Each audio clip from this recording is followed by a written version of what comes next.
Welcome back my channel. आज हम बात करने वाले हैं सिलेक्शन पोस्ट के फेज़ 11 के थ्रू एक वैकेंसी आया था एमईएस ड्राइवर का। एमईएस ड्राइवर का वैकेंसी आया था जिसका पोस्ट कोड आपका है NR 3263। अगर इस पोस्ट कोड का हम बात करें तो इसमें हम बताने वाले जो भी प्रेजेंट स्टेटस इसका, ये जो एमईएस ड्राइवर का वैकेंसी है इसका प्रेजेंट स्टेटस क्या रहने वाला है। तो अभी इसकी बात करें तो एमईएस ड्राइवर का देखिए इसका क्या हुआ था, पीटी हो गया था। पीटी होने के बाद स्क्रूटनी हुआ था। स्क्रूटनी होने के बाद इसका ओके लिस्ट आया था और रिजेक्टेड लिस्ट आया था, जिसमें ओके लिस्ट आने के बाद इसका डीवी हुआ था। ठीक है, डीवी भी इसका कंप्लीट कर गया है। ठीक है, इसके बाद इसका नेक्स्ट स्टेप आपका है ट्रेड टेस्ट का, जिसमें बच्चों से ट्रेड टेस्ट या स्किल टेस्ट कह सकते लेंगे। उसके बाद इसका फाइनल रिजल्ट आने वाला है। तो इसमें इतना सारा प्रोसेस क्लियर करने के बाद ही आपको इसमें जॉब लगेगा। तो इसमें हम अभी फिलहाल में बताएंगे जिसका क्या स्टेटस, इस पोस्ट का क्या स्टेटस रहने वाला है, क्योंकि ये वैकेंसी आपका 2023 में ही वैकेंसी आई थी और अभी ये 2025 होने वाला है। ठीक है, तो इसमें अभी प्रेजेंट टाइम में इसका क्या स्टेटस रहने वाला है हम इस पर यहाँ पे विचार करने वाले हैं। अगर टोटल वैकेंसी की बात किया जाए तो टोटल वैकेंसी 1050 के अप्रॉक्सीमेट समथिंग था। हम कैटेगरी वाइज यहाँ पे फाइंड आउट कर दिया हूँ, देख सकते हैं। टोटल अगर वैकेंसी की बात करें तो 438 वैकेंसी इसमें था यूआर में। अगर ओबीसी की बात करें तो 279 आपका ओबीसी कैटेगरी में वैकेंसी था। उसी तरह से अगर ईडब्ल्यूएस की बात करें तो ईडब्ल्यू में उसका 107 वैकेंसी था। एससी में आपका 161 वैकेंसी था और एसटी में आपका 80 वैकेंसी था। ये आपका मैं टोटल वैकेंसी की बात कर दिया हूँ, इतना वैकेंसी आपका था। अब यहाँ पे हम बात करने वाले हैं जो प्रेजेंट टाइम में इस वैकेंसी का, चूंकि ये वैकेंसी आपका 2023 में ही पब्लिश कर दिया गया था फेज़ 11 के थ्रू वैकेंसी आया था। और हम यहाँ पे बात करने वाले जो प्रेजेंट टाइम में इसका स्टेटस क्या है। अभी देखिए, अभी मैं आपको क्लियर बता दे रहा हूँ, क्योंकि मैं एमईएस ड्राइवर हो या एमईएस जेई हो, इससे रिलेटेड जितना भी अपडेट आता रहता है और सिलेक्शन पोस्ट से रिलेटेड जितना भी अपडेट आता है यहाँ पे मैं सबको शेयर करता हूँ। एक्चुअली मैं एमईएस जेई का मैंने खुद भी डीवी करवाया हुआ है, तो इसके रिगार्डिंग मुझे भी यहाँ पे होता है जो जितना अपडेट रहता है मैं बच्चों को यहाँ पे प्रोवाइड करता हूँ। तो प्रेजेंट टाइम में जो इसका स्टेटस यही है, जो देखिए इसका आपका डीवी कंप्लीट हो गया है और डीवी कंप्लीट होने के बाद अभी जो इसका ये एमईएस है, एमईएस ने जिन बच्चों का डीवी चाहे वो ओके लिस्ट था या रिजेक्टेड लिस्ट था, इस दोनों का जो लिस्ट है इसने एसएससी को प्रोवाइड कर दिया गया है और यहाँ तक एसएससी को प्रोवाइड कर दिया गया है। अब एसएससी देखेगा जो किसका ओके लिस्ट है और किसका रिजेक्टेड लिस्ट है। ये एमईएस ने तो अपना काम कर दिया, ये एसएससी को दे दिया। अब एसएससी क्या करेगा, रिजेक्टेड लिस्ट को हटा देगा, इसका जो कहानी है यहीं पे ख़त्म कर देगा। रिजेक्टेड लिस्ट का कहानी यहीं पे ख़त्म हो गया। अब बात आपका क्या आ गया, ओके लिस्ट का।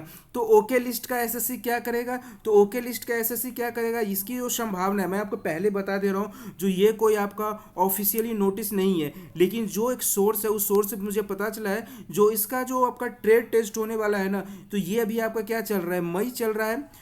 ये आपका जो ट्रेड टेस्ट होने की संभावना है जून के फर्स्ट वीक तक ट्रेड टेस्ट होने की संभावना है। और मई के लास्ट वीक तक में ये आपका एडमिट कार्ड पब्लिश कर दिया जाएगा। आपको एक बार मैं क्लियर और कर दे रहा हूँ, जो अभी आपका मई चल रहा है, मई के लास्ट वीक में आपका एडमिट कार्ड आ जाएगा।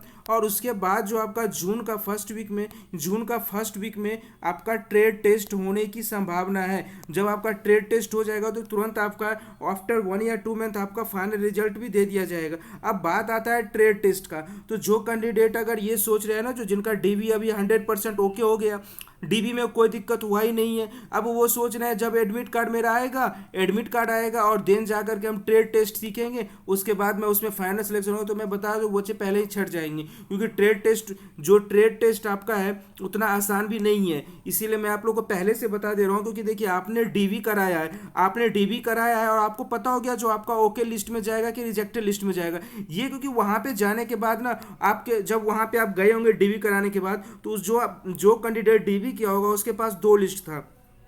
एक लिस्ट था जिसमें लिखा था ओके, रिजेक्टेड और प्रोविजनल। मैं जो भी बता रहा हूँ ना ऑथेंटिक बता रहा हूँ, कोई भी मैं ये फेक यहाँ पे नहीं बता रहा हूँ, क्योंकि जो मैंने खुद आपका एमईएस जेई का डीवी करवाया हुआ है, तो इसलिए मैं आपको फेक नहीं बताऊंगा, सही बताऊंगा। तो यहाँ पे आप देख सकते हो उसके पास 3 लिस्ट था, तो उसने जब आप डीवी कराए होंगे ना, तो वहीं पे वो ओके कर दिया होगा, और जिसका ओके होगा, जिसका रिजेक्टेड था रिजेक्टेड, और जिसका प्रोविजनल में डालना था प्रोविजनल। तो आप लोग अगर डीवी अच्छे से कराएं और उसने अगर कोई ऑब्जेक्शन नहीं दिया है, तो ये 100% आपका है जो आपका ओके लिस्ट में हो गया। तो डीवी तो आपका ओके हो ही गया। अब मेन फोकस आपको किस किस पे करना है।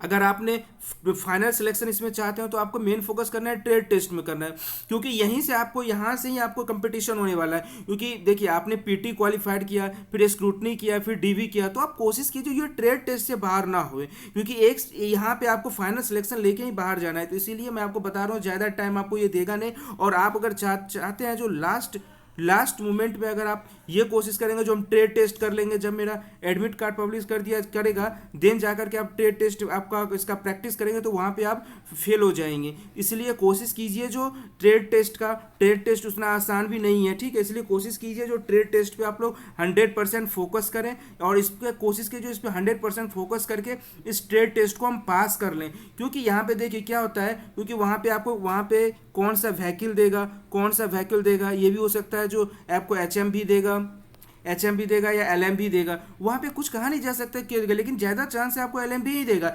इसलिए आपको दोनों पे प्रैक्टिस करके जाना है, चाहे एच एम भी रहे एल एम भी रहे, दोनों पे प्रैक्टिस करके जाना है। तो इसीलिए अभी से आप लोग ट्रेड टेस्ट पे पूरा फोकस करके जाए, और ट्रेड टेस्ट को जितना हो सकता है उस तरह से प्रैक्टिस करें जिससे कि इसमें फेल ना हो। और ये 100% संभावना ही है जो जून के फर्स्ट वीक तक आपको ये ट्रेड टेस्ट करवा दिया जाएगा, और मई के लास्ट वीक में आपका ये एडमिट कार्ड जो है सो पब्लिश कर दिया जाएगा। इसीलिए यही एक इन्फॉर्मेशन था जो मुझे आप लोग से शेयर करना था।